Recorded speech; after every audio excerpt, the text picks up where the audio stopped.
everybody. Welcome to Third Space Live. It's Jody Peel, Executive Director of Third Space Life Charity in Kelowna, British Columbia. This show offers conversations, ideas, and stories to build mental wellness and hope in our community. Today's April 7th, 2020, and this is show number 3.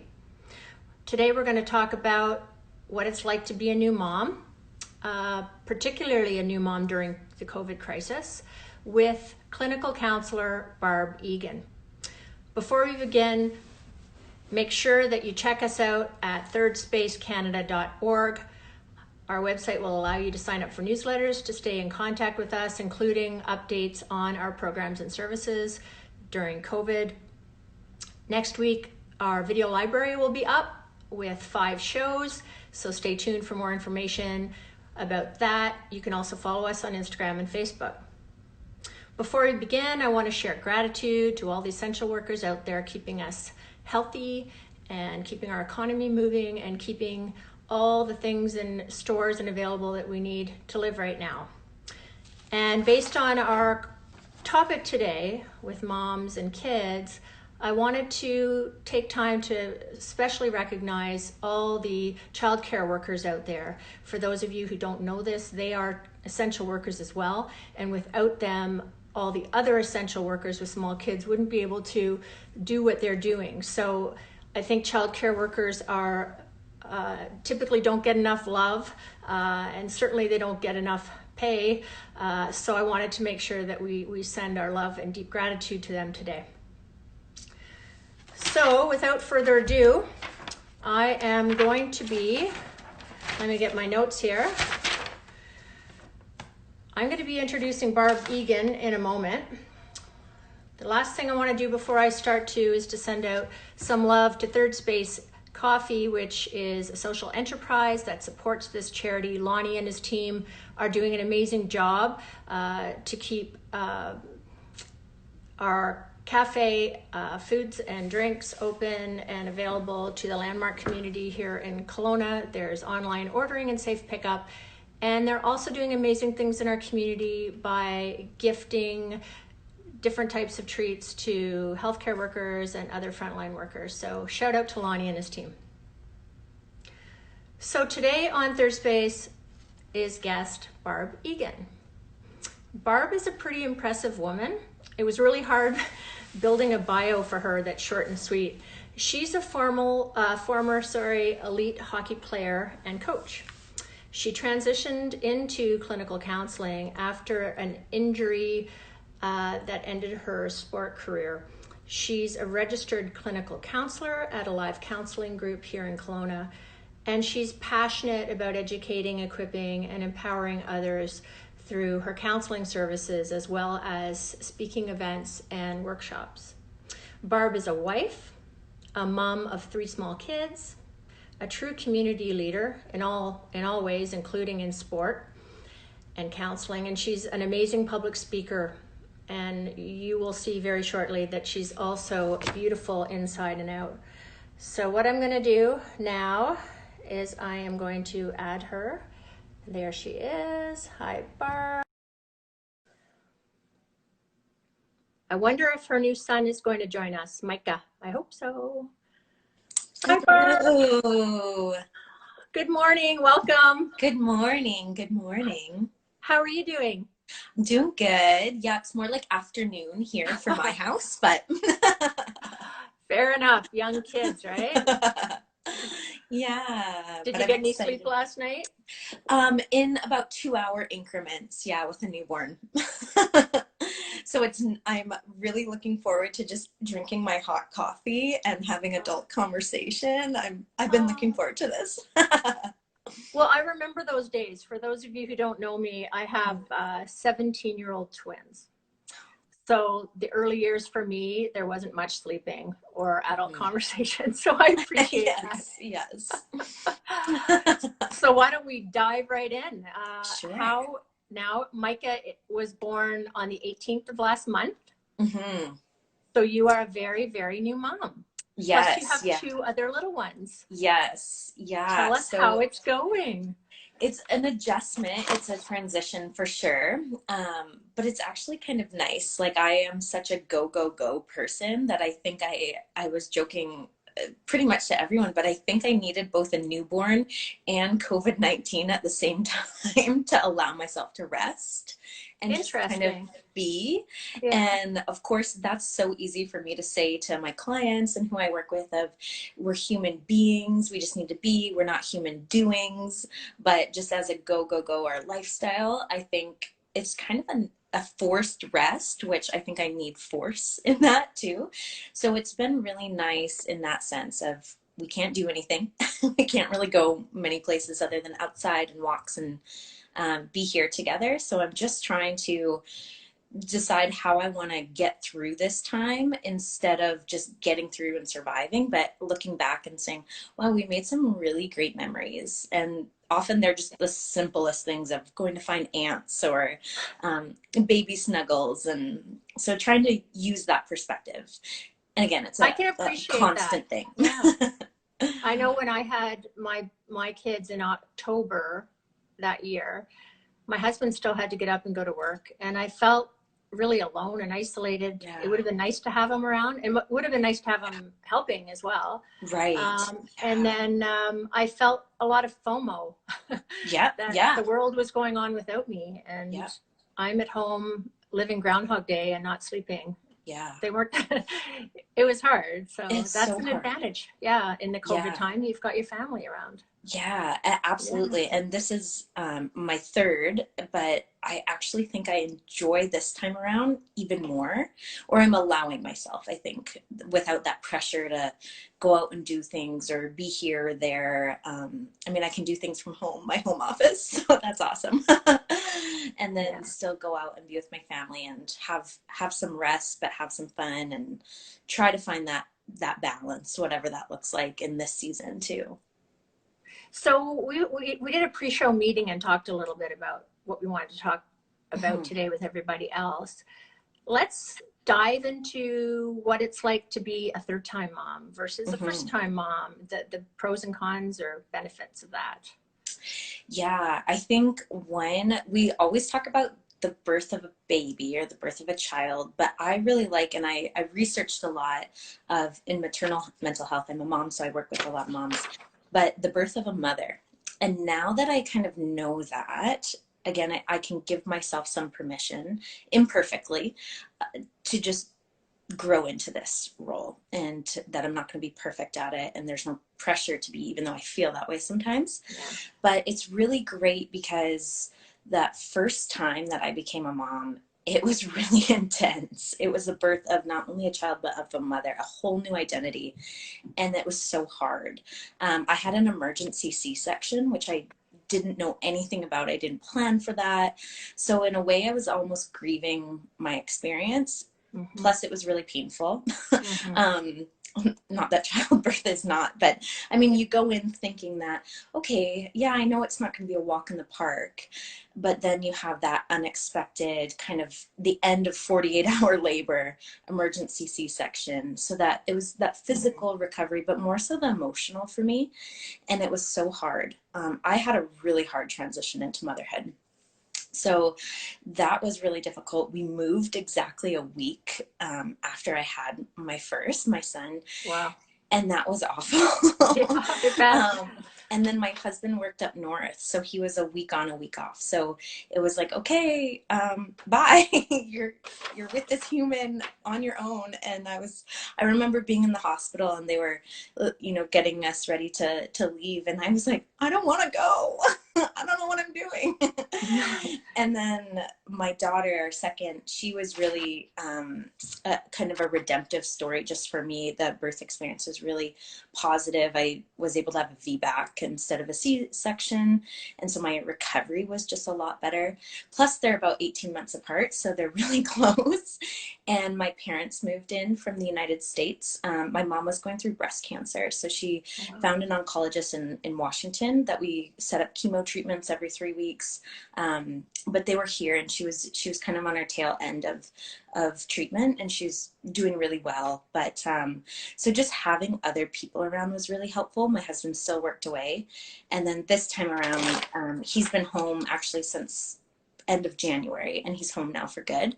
So I think that also helps in this time around, that he's here too, and playing with my other kids, and the baby's sleeping right now, so it's nice. Okay, so what you just said has a lot of stuff we could unpack. Maybe a good spot would be to start with the birth experience. I know a lot of people invest a lot of time and energy and a lot of their heart into planning what their birth experience is going to be like. I didn't have that experience because I had done in vitro fertilization, and I had twins, and I knew that it was likely going to be a C-section. But I remember all my friends at the time some of them were grieving deeply that they didn't have the birth experience that they were hoping for. So tell me more about that. Yeah, and I think for me, it was just something that I just thought would be easy, but now I've been learning there's really nothing easy about being a mom. You have this ideal picture, or what the books say, or the napping schedule, the nursing schedule, or whatever. But all of us have struggles in some area, whether it's sleep or nursing or the birth experience, or just stubborn children. I have strong-willed children, so I'm a strong-willed mom too, so we can butt heads. So I think that's okay. Number one is we don't often talk about that, but that grief is real, and the only way to heal from it is not just push it down. Oh, it's not that big of a deal. Is actually the opposite of that, to say, you know what, that's valid.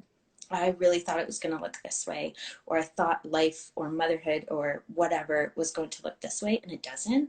And that's hard. That grieves me. That grieves my heart. And that's a normal response. That's okay. I think I was guilty of that. Sure. Not encouraging my friends who are going through that grief to lean into it. And I think it's very natural. A lot of us try to make that person reduce their suffering by saying, well, look on the bright side, you've got a healthy kid, and that's what really matters. And that's not so helpful, as opposed to just saying, wow, that must have been tough. And and often that could be for motherhood, that could be for anything that we grieve in life. And it's not just a death. When we think of grief, we often think of the death of a loved one. It could just be the death of an ideal, of a longing, of a desire, of a career that you wanted, or a part of you that thought would come to fruition, any of that. And often those can be helpful at times of, at least, the most important thing is just that you're healthy, the baby's healthy, all of that. Sure. But what really resonates with people is when you validate their suffering and just say, I'm really sorry. That must be really hard. For sure. And I think that's a good segue into the C-section conversation, because I had that, I experienced that, and it's a tough thing, and people who don't go through it don't understand. All of us are healing as new moms, just in different ways. Tell me about the difference between the C-section experience and natural birth experience for you, and how that made you feel. So I wanted to at least try to have a natural birth after, and typically most OBGYNs and the surgeons, they say 18 months is really close. We'd like 2 years. And with my husband working away, we didn't really plan this. It was a surprise. Great surprise, but terrifying. And so I had a really great doctor who worked with me, and I was really adamant. I just tried to surround myself with people who just would encourage and support me, because I was really scared, and I didn't know. They gave me like a 80% this, you're going to have a C-section again. Right. So I was kind of prepped for that. I was more prepped than an emergency, not knowing. So I was a little more okay, but I still wanted to try, even though my doctors were like, it's probably not going to happen. That's not very normal in Kelowna, just being a smaller community and hospital. Right. In Vancouver or Calgary, it's a little more seen, but so I went through that, and I went through labor with my second time, and everything was happening, and I was okay, I'm going to try this. And we went to the hospital around 8 p.m. with my daughter, and just before midnight she was born. But at 11:30 at night, they called in the surgeon for on call to come in and say, you know what, I don't think this is going to happen. We have to have a C-section again. I signed the paperwork while I was throwing up and in labor. Oh, yeah. And the surgeon was there, and she just said, you know what, let's just try this one position, like just go on your side a little bit. And then boom, my daughter was born like Wow. 15 minutes later. So that was so redeeming for me. Just, I think it would have been because I tried, because if I just went in knowing this is something I want, not everybody, this isn't a value to everyone. I just really wanted to try it. And if it worked, great. If it didn't, I know I tried. And then this time around too, I was almost 10 days overdue with with my third, Micah, and both my boys were like 10 days overdue. And so my doctor was like, well, we're probably going to have to induce you on Thursday, but because of the history of a C-section, your C-section rate is really high, which I wasn't prepared for again. But I thought, you know what, I really feel these changes in my body. I think I just take longer, or these due dates, they're wrong a lot. And I'm just going to keep trying to go with it. I was feeling pretty discouraged. And then Tuesday night, my contractions happened at like 2 a.m. We went to the hospital like 9:30 in the morning. I tried to labor at home as much as possible, feed my other kids, watch Paw Patrol. It was awful. Wow.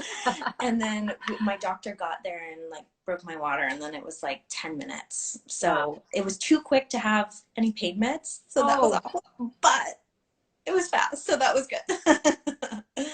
So that, when you were speaking about this, it made me remember the night I had my kids, I think around 8:20 something at night. And after the C-section, they quickly took my babies away, which was oddly enough, a really bad memory of the experience, because I just wanted to see my babies and they were gone. Yeah. And I didn't see them for about an hour or so. But I was in the recovery room alone. It was empty and quiet in the hospital. And I remember just bawling for about an hour. It was an emotional release of gratitude and thanks, and it's over and everybody's here and they're healthy. But it was also that I never got to, I felt like I didn't get to experience birth. Yeah. Because I had a C-section. Yeah. So I don't know if you've worked with anybody or have any thoughts on that, but that's another area of grief with the birthing experience. Absolutely. When people share birthing experiences and stories, I'm like, I don't even know what contractions feel like, or any of that. Yeah. And that's so valid. And then on the flip side, it's that birth experience is one thing, but the raising of a child, I mean, that's years and years versus hours, or sometimes days. And you have way more experience on that than I do, but and that is such a value and such a jewel of wisdom and depth to it too, that is probably based on that experience too, that you lean into that grief, or are even more aware of different things now. Because I mean, you don't go through raising children or childbirth or any of this perfectly or with only good emotions. Like in the movies, it's very very colorful and happy and all of that, and beautiful. And in reality, that is so not usually all of the emotions. They're there, but there's a lot of the flip side of it too. And I work so much with moms, whether it's infertility, miscarriage, abortion, anything like that people experience that is difficult, or even just in motherhood in general, just trying to balance life. It's really hard. And I think that's a side of the coin that we don't always look at, but is there for every single one of us. Yeah, and you feel so much shame. Especially as a young mom or new mom. I remember that there was almost like this code that you weren't supposed to complain about anything. Yeah. It was supposed to be this beautiful, joyful, wonderful time. It wasn't so much for me. As the kids get older, it seems like it's more socially acceptable to start complaining. And you sit there and joke about it. But as a new mom, you're supposed to be in this bliss of some sort. Right. I mean, maybe we jump forward to when you get home.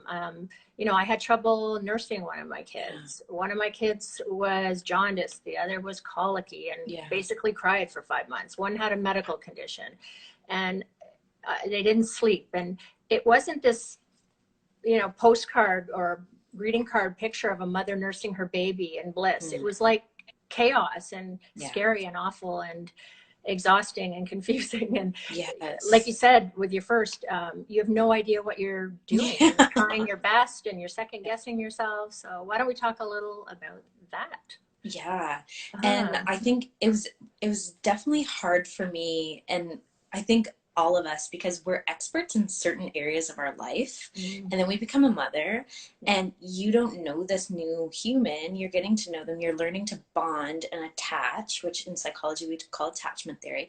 But it's all new, and your own new identity too. And here we are getting to know each other, this new baby and this new version of you. And you read these baby books or blogs, and I had to throw them all out because they just made me feel awful. They just made me feel like I wasn't doing anything right. I'm like, why won't my kid sleep? He was colicky. He slept like 45 minutes at a time. It was just brutal. Yeah. And when I found out I was pregnant the second time, my first reaction actually wasn't joy or excitement. It was terror. I don't know if I can do this again. Yeah. And I literally remember thinking that when I first had my son William, I don't know how people have kids. And I just remember thinking that. And then the people I did know that had kids, I'm not from here. My husband is from Kelowna, so we were pretty new here, but we've been here now 5 years. But I've luckily gotten into a mom's group and things like that, but I didn't really know that many people.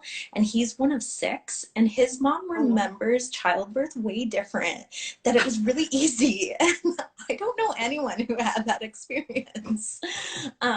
So it's amazing also what we can black out. And I even know that now. I'm like, a couple weeks ago, that wasn't that bad. But in the moment, I was like, this is awful. Well, I think we must be just wired that way so that we keep the species moving.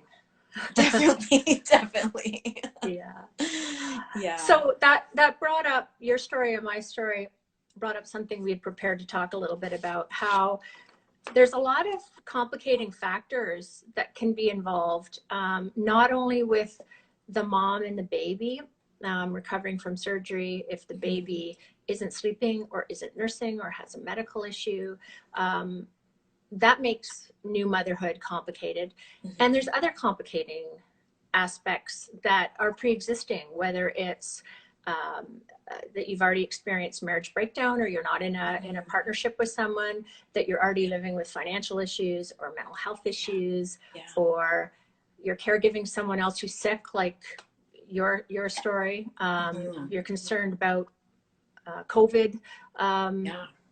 That's a lot. There's a lot going on for a lot of people.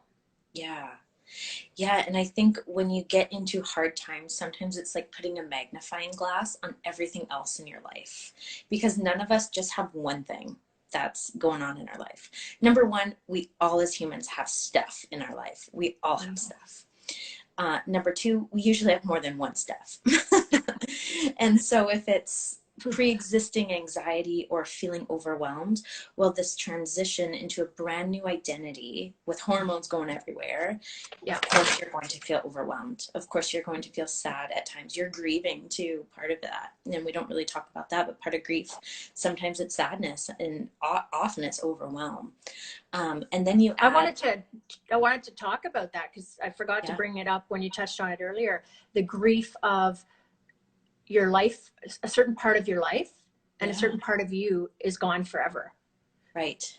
And you start feeling that in the early days, like when you realize how much you love this baby with your first baby, and that it's your everything, and your life, they're there before everything now. At the same time, you're like, wow, life will never be the same again. Right. It's this tension. It's a beautiful, it's invigorating. And with time, it grows even more and more. But I think there's that grief that's there too, where my life is now forever different. But in the moment, especially the rawness of the beginning of that, it's overwhelming. It's scary. It's exciting, but it's really scary because you don't have perspective yet of what it could really look like. It's like you're at the base of a mountain that you're climbing up. You're in awe of it. You're excited. There's a reason that you're there. You've wanted this, but at the same time, that mountain is really tall and daunting, and it's awe. It's revering. It's a little scary too. It's scary. It's the ultimate responsibility. Yeah. That there's no ands, ifs, or buts about it. You're right. all in. Yeah. There's no option not to do it. Right.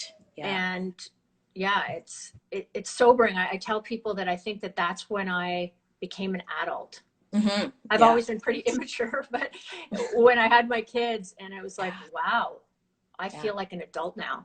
Yeah. Your focus is off of you onto someone else completely.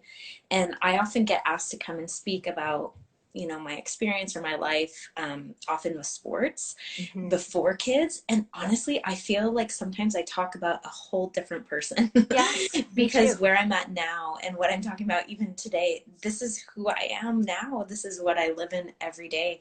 And it's hard to remember what my life was actually like before my kids. And it's a weird thing to say, but it's very, very true. Yeah. I've had a lot of female friends who are mothers express that, and particularly the ones who made a decision that they were going to put their kids ahead of their careers during the early years, and that was another level of grief, grieving the possibilities of their careers that they've worked really hard to build and to prepare for, and having to take a back seat a little bit, whole nother level of grief. Yeah, absolutely. There's so many dimensions in not only motherhood, but as a woman and navigating all of that. And it could be easy to get caught up in those spirals. And one thing that's, I think, I mentioned this before, but one of my friends, she told me when I was a brand new mom, and I was just like, he won't sleep. I want him to sleep in his little bassinet. He only sleeps being held. I don't know what to do. I'm so tired. I can't do anything. I have no me time. And she just so lovingly, but honestly told me, you know what, you're never going to look back and say, I wish I held my baby less.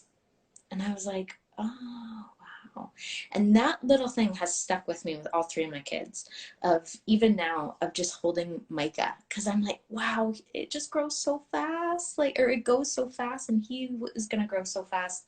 And there's going to be a day where I long for this, so I'm in that place. I've got 17-year-old 6-foot young men who are great kids, but those days are over.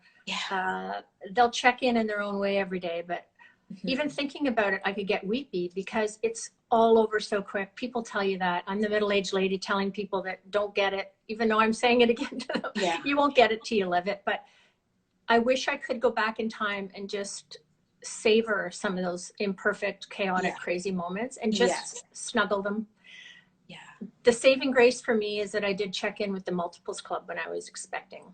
And I forget the woman's name. I wish I knew her name and I could thank her. But she basically gave me this long list of all the stuff I shouldn't worry about and that I don't need to do or to buy, which was great.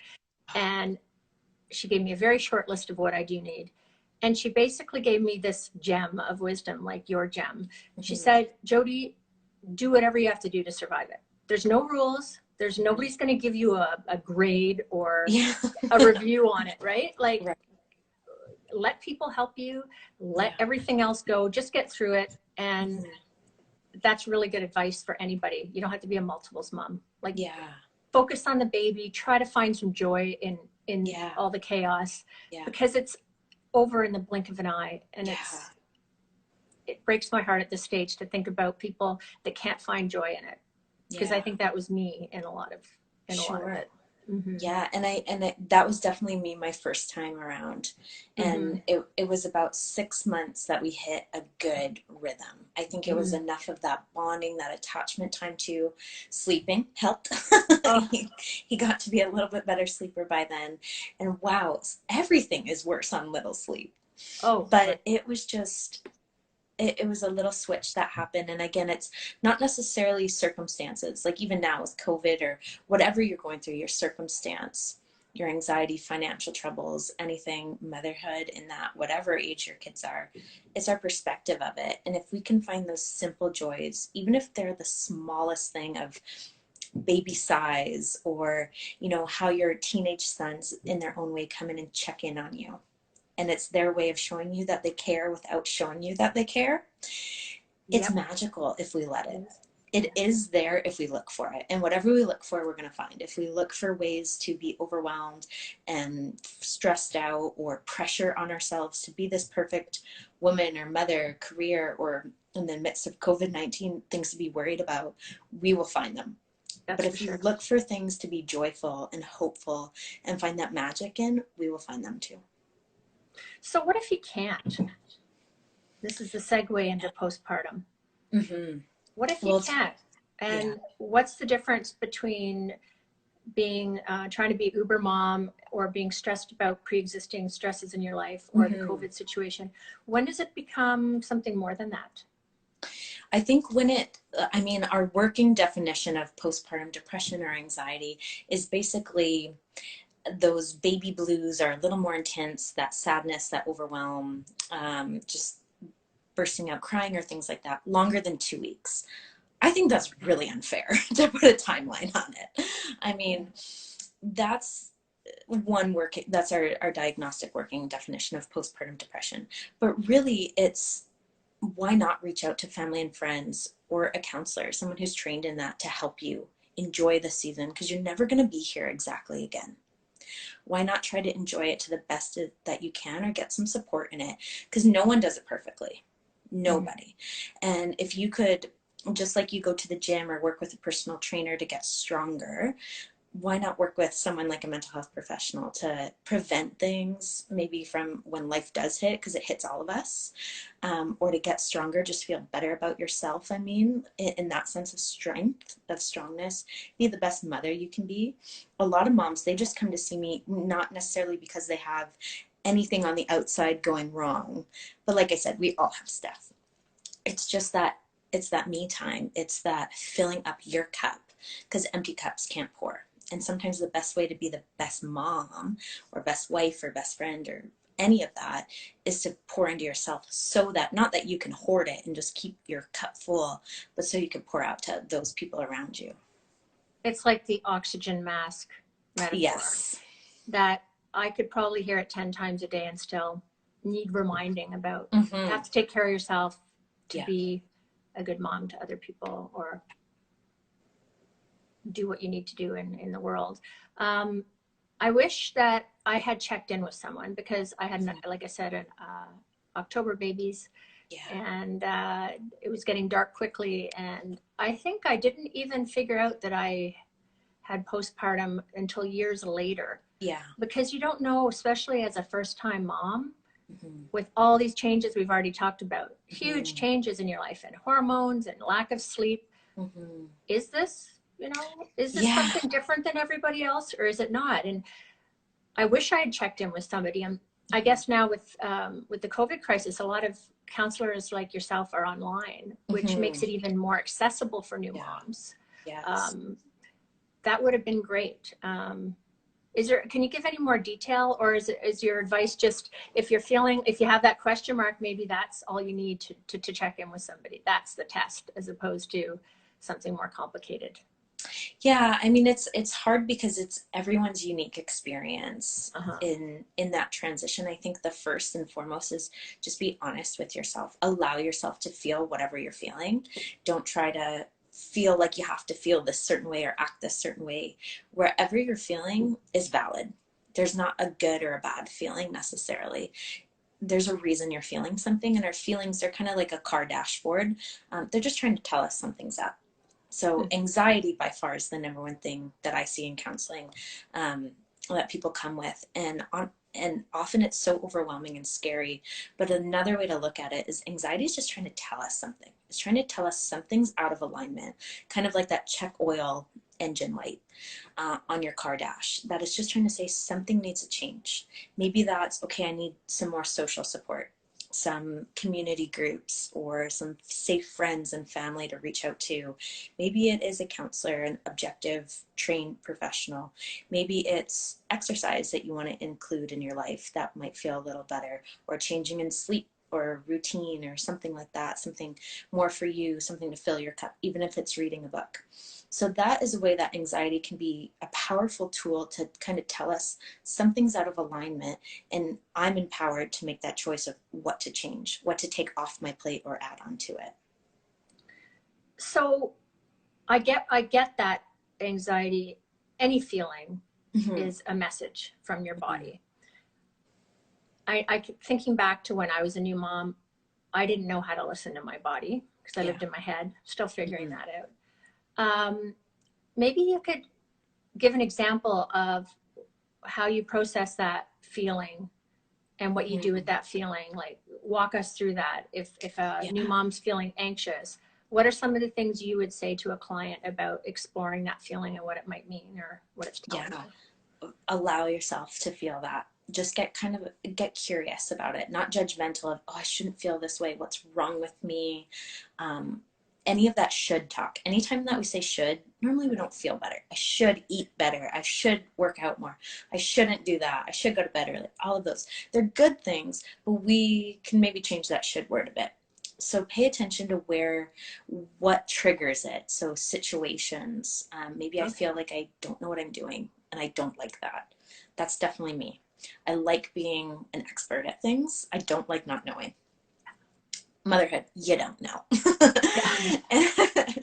And so pay attention to those situations. It could be people too that just make you feel a little more on edge or keyed up, overwhelmed. It could be a comment or things like that. Pay attention to those triggers, and then pay attention to where it is in our body. Often our body tries to tell us before our mind clues in. So it could be racing heart. It could be pit in your stomach, a little shaky. Trouble sleeping is a really big one, which again, as a new mom, that's normal-ish to an extent. But I mean, this is going on if you're having trouble falling or staying asleep. Your mind races at night. That's what we see a lot of the times. So paying attention where it is in your body, just kind of identifying that. Okay, I'm aware of that. I feel it in my chest, for example. My heart's racing. Okay, that's my anxiety's coming up. And when you can name it, you can tame it. You can say, all right, well, what's going on? Was it someone that I was around? Was it a situation that made me feel a certain way? Okay, I didn't feel like I knew what I was doing. So my body responded with anxiety. And then I can pay attention to my thoughts of, oh, I don't know what I'm doing. I'm not good enough. Or what I'm telling myself, those negative thoughts that are fueling my anxiety. It's kind of like a gas that you're putting in your car, but it's negative. It's those negative thoughts. Once we're aware of them, then that's the beauty of counseling that we do, is we start to identify them, we challenge them. So what would I say to a friend in this situation? I probably wouldn't speak to a friend or someone I cared about like I do to myself, saying, you're not good enough. You don't know what you're doing. No, we would probably say, hey, you're doing the best job. You're handpicked to be this little one's mom. And your unique strengths, your unique even areas of flaws, they're going to be used for such growth and greatness in this specific little one's life. And then finally, the identify, challenge, and then replace. So what can I replace that negative thought? I'm not enough. I'm not good at this. This is really hard, or any of those. What can I replace that with? I can replace that with exactly what I said to that friend. Now I'm going to say it to myself of, you're doing a great job. Keep doing it. It's going to get better. This too shall pass. I said that to myself so many times every day. I still do. Yes. And so just replacing it, not letting that last thought be that negative one, but starting to really lay a new foundation in your brain. We know that the brain is amazing. It's like any muscle. The more you work it, the stronger it becomes. But that's same with a thought. We can actually change our negative thoughts about things, whether it's motherhood or financial worries or whatever, to a more balanced, more positive experience, more perspective through the more repetition builds strength. So the more we do it, the more likely we're going to think that way. That's true. Neuroplasticity has changed everything. And I love that. When I do my personal work, we talk about goat paths that the more you continue to exercise that new habit, positive self-talk, it becomes your new normal, and before you know it, you're just doing it, and you're not even trying anymore, which is great. And it's amazing how so many of us are so unkind to ourselves, and we would never, like you said, it's worth repeating that, we would never say any of those things to our friends ever. And why are we so mean to ourselves? That was very helpful for me as a reminder. What would I say to one of my best friends if this is how they were feeling? And that's a big shift if you can do that, instead of someone said shooting all over yourself. Yes, which like is that. Also a good one. Oh, I like that. You can steal it. Yes, it's not good. When we were prepping for today too, we talked about all the benefits of peer support, connecting with other moms. Yes. And you also said that you have, right now with COVID, you have a mom's support group once a week, and then the dads have their own. Tell me more about that. That's really cool. Yeah, so right now we're doing Zoom. Because everything's online. But it's been really great. It's through our church, the house, but many places in the community have, they could have different age groups. So if you're a mom of toddlers or preschoolers or newborns or whatever, different things within the community have different mom groups, which is really great. And we've just kind of forged a friendship and kind of said, this is hard, we want to do it together. It's a place where you can be authentic and share the humor, the struggle, the beauty of it. It's where my friend said that to me of, you'll never regret holding your baby too much. And so I'm really thankful for that. It's a really safe place. So that's been huge to me, especially I'm American. I married a Canadian. Now my parents are here. But my friends, my family, my life wasn't here. And so kind of moving here, forging a new identity around a career, motherhood, all of that. I'm lucky I have a really good counselor, so that helped too. And like I said, before I was in counseling, and I think it's really healthy even for therapists to be in counseling. And one of the first people that I reached out to when I was going in labor was my counselor, just to say, help me. And they're really great. So finding that community, whether that's new moms or an exercise group of mom and me yoga or whatever those are, childbirth classes, or some sort of community, is huge, because we are all created for connection, and we need that, especially when we're in a similar season of life. We can really bond over that.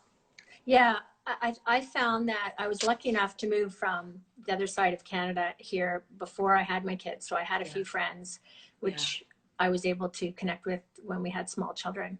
But I found once elementary school started, that's another huge opportunity to build connections as families. So that's something to look forward to for young families.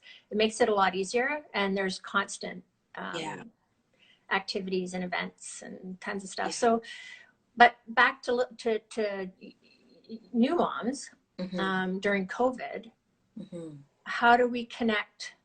What are some places online we can visit, or do you have any suggestions about that, or do we reach out to local organizations that can lead us in the right place? Yeah, I think compiling some really good resources in our community. There's a lot online. Unfortunately, probably everything is online right now, so it's not that in person, which can be a little tough. But again, as a mom, especially of small kids or newborn, you don't get out much, that much anyway. So it can actually be, again, that switch of perspective of, okay, I can still look on this Facebook group, or reach out to this organization, or even a lot of local churches do moms groups, even if it's not, and it doesn't have to be like a faith-based or anything like that. It's just kind of a space, because the buildings are available during the week, of coffee and all of that for new moms, just to create that community. So looking for those groups, those exercise ones, Facebook has a lot of them, kind of using social media for good and connection. They're on there too. And how about dads? We haven't talked about the dads. they need support too. They're going through a lot of changes too. Yeah. They're grieving the loss of certain aspects of their life, and their partner is changing, and Yeah. they're not sleeping either. Yeah. And marriages change for sure. I didn't know if I should touch on that, but I mean, marriage can be really tough those first few years. Why don't we touch on that a little bit? Yeah, I think that's so normal because your focus, your energy is now not on one another or your relationship as much. It's on another relationship of the family dynamics or child or children. And that's really normal. And we see that all the time in marriage and family therapy. That's a normal thing, but in a way we have to make it our new normal of how to invest in our spouse or our marriage and relationship so it doesn't get the leftovers. Because how we treat one another is laying the groundwork for how our kids expect to be treated or to treat someone, and it's huge. And kids learn by seeing, not by what you tell them to do all the time. And that's one of my big gems at this time in my life, having 17 years in, is the modeling piece in all stages of parenting, that they're watching and they're absorbing it all, not what you say, but what you do and what you model. Right. Yeah. And also the whole idea of having a healthy marriage and doing your best, and ultimately whether you're together or not together, modeling respect and healthy relationship is one of the most important things you can do for your kids. Yeah, for a resource for that, I really recommend the Gottman Institute. So the Gottmans, they're a couple, they're a husband and wife team. They're amazing couples therapists. They even have a section in books on bringing home baby, all on this topic of how to still invest in your marriage, and that a marriage will and does change when you do have children or a baby, and that here are some tips, here are some strategies, here's all of that. I really like them. They even have the Marriage Minute. It's like a daily email. It takes a minute to read, but whether you have kids or not, it's really good. Yeah, I've read a few of their books, and I know some people who have gone to some of their their weekends, so they're amazing. Very helpful. Great. What else do you want to touch on before we're done today? Let's see. How about leaving with the positivity piece? You touched on it already, and I remember this from our pre-show interview. You were talking about finding joy in it all. That resonated with me, and you said earlier in this talk today that you have to choose it and look for it. Why don't you tell us a little bit more about that? Yeah, I think, well, it kind of starts again with those negative thoughts that fuel any of that anxiety or depression or anything that we see, whether it's in motherhood or in life in general. But those thoughts influence how we feel. And thoughts, they're like birds that fly in the sky, these negative thoughts. We can't necessarily stop birds from flying in the sky. That's where they fly. We can stop them from building a nest in our hair. And we can stop those negative thoughts from kind of burrowing down and cementing, creating those new neural highways basically in our brain, where we look at different situations and see negative, or I'm not good enough, or overwhelm, or any of those. And it's not just in parenting or motherhood, but it can transpire to different situations where we just feel negative, and just those people that kind of are you feel negative in all these situations. So negative, when you say negative, it could be any other, like it could be fear, or it could be other things, right? Not just feeling. And they're not necessarily bad. Again, they're trying to just tell us something needs to change. And that's often our perspective of what we choose to think on or choose to see. And that could be even just choosing to find 3 things that you're grateful for from the end of this day. And then with that, it's a snowball as you start to look for it throughout your day after you reflect on it. And even just starting to look for it, you're going to find the joy a little bit more. Even though the days are long, the years are short. I love that phrase about motherhood, but trying to find the joy in those long days, especially, whether it's a mess that was made, viewing it as, you know what, they're having so much fun, or they're creating. I could choose to view it that way. It doesn't take away all my frustration of cleaning it up, but it helps it not sting as much, or I don't hold on to it as much. I had a really good mentor. I had a few wonderful women childcare people that helped me raise my kids. And one of them, Kelsey, if she's out there listening, hi Kelsey. The kids called her Kaka, which is very unfortunate. They called her, so we still call her that. In those moments when there was chaos, or someone was crying, or there was a mess or whatever, because she was a trained child care worker, she would celebrate it, she would capture it, she would take a picture of it, she would write it down and celebrate it in the moment. And that was such a powerful thing for me, because often when I think back to the good times, it was part of that memory is when she prompted me to say, oh my gosh, isn't that cute? Or, oh my gosh, that's just touching my heart right now. Yeah. And it was like flipping a switch from being overwhelmed and angry and stressed out to, wow, I'm present in this moment right now. Yes. And I'm choosing to find the beauty in it. Yeah. And often that is so great of that presence, because that's what our kids long for. And they're little people with big emotions. And as a counselor, my job is to help big people with big emotions handle it, which we all have. Yeah. But I'll tell you, it's so much harder to help little people with these big emotions navigate it. But it's often very similar of just learning to name it, to tame it. So I'm feeling frustrated, or, oh, I see that you're frustrated that you can't have this chocolate right now, and kind of helping them name it. It's so powerful when we're present. We're really teaching them lifelong skills, and we're helping ourselves stay grounded too, instead of just, yelling or raising our voice, which they're not going to hear then anyway. And then we just get more upset, and then the mom guilt or any of that. So that presence is so important, and we're not going to be perfect at it, but it's getting on the floor. It's, acknowledging the mess or the creation that they made or the game they're playing, and being a part of their world. Yeah. It's maybe that's a topic for another talk, is how teaching children the vocabulary around feelings is such an important thing. And to be quite honest, I think I learned a lot along the way that I never learned until I was a mom, that we all learned together. So absolutely super important moving forward, so they can actually articulate what's going on inside for them. Well, Barb, I'm so thankful that you joined us today. I could talk to you all day about this. No. Is Micah around to wave, or? I just got a text that he's up and hungry. Okay, so you're being called to duty. Yeah. Well, enjoy him and your family, and thanks so much for your time today. Oh, thank you. Thank you, guys. We really appreciate it. Have a wonderful day. Yeah. Great. Well, thank you everybody for joining us. We will be posting this video and our others next week. Have a great day. Stay tuned for more shows coming up. Bye. Bye. Have a great day.